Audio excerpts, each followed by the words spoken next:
वहीं ये हाल। भगवान ने ये कहा, हम तुमको समझाएंगे कि भगवान ने क्या कहा। जब भगवान ने कहा, हमारे लिए कहा, तो तुम बीच में काहे के लिए पड़ते हो? या भगवान ने किसके लिए कहा? मनुष्य के लिए कहा। तुम कौन हो? मैं कौन हूं? मनुष्य हैं। तो जब हमारे लिए कहा तो बीच में काहे के लिए दखल डालते हैं? टिप्पणी करने की क्या? भगवान ने साफ साफ नहीं कहा, घुमा फिरा के कहा, साफ साफ कहा। जो कहा वो साफ साफ कहा, तो फिर टिप्पणी करने वाले कहां से आ गए? पर यह है सारा भरा हुआ है, नहीं समझनी है।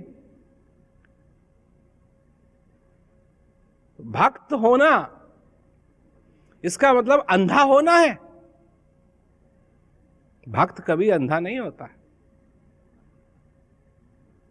गोपी थी भगवान कृष्ण की, भगवान कृष्ण से प्रेम करती थी गोपी।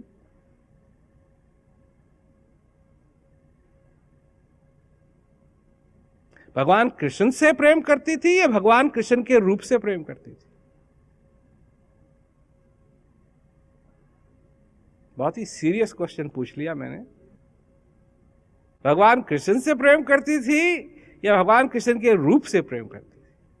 अर्थात शुद्ध हिंदी, अर्थात अगर कोई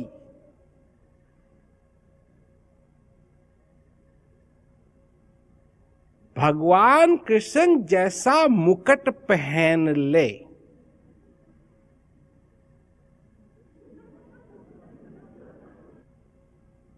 और हाथ में बांसुरी,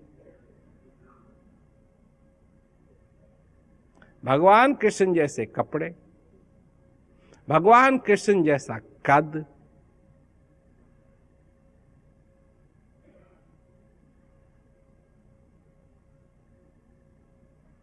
गौओं के पास खड़ा,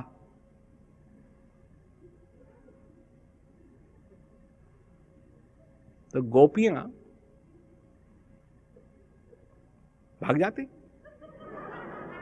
उसके पास या नहीं?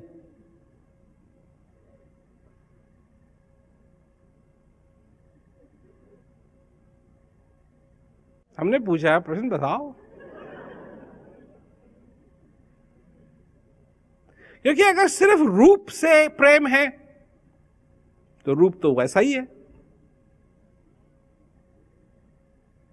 तो गोपियां भगवान कृष्ण के पास जाती असली वाले के पास या रूप वाले के पास? जिन खो जाती न पाइया पार ब्रह्म घट माही, यह जग बौरा हो रहा, इत उत ढूंढन जाहि। जो गोपियां प्रेम करती थी वो भगवान कृष्ण से प्रेम करती थी, उनके रूप स्वरूप से नहीं। अब अगर एक दिन मुकुट ना भी पहना हुआ है, हाथ में बंसुरी नहीं भी है, कोई बात नहीं, फिर भी चलेगा, क्योंकि जिससे प्रेम है वो है वहां।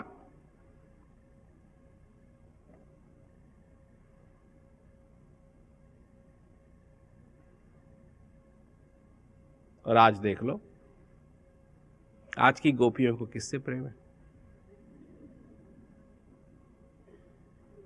सिर्फ स्वरूप से प्रेम है, असली कृष्ण से प्रेम नहीं।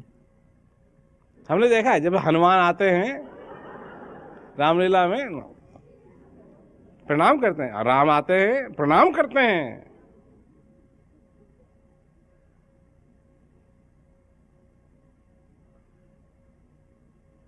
क्यों? मनोकामना पूरी करने के लिए असली चीज को छोड़ दिया, सिर्फ स्वरूप को पकड़।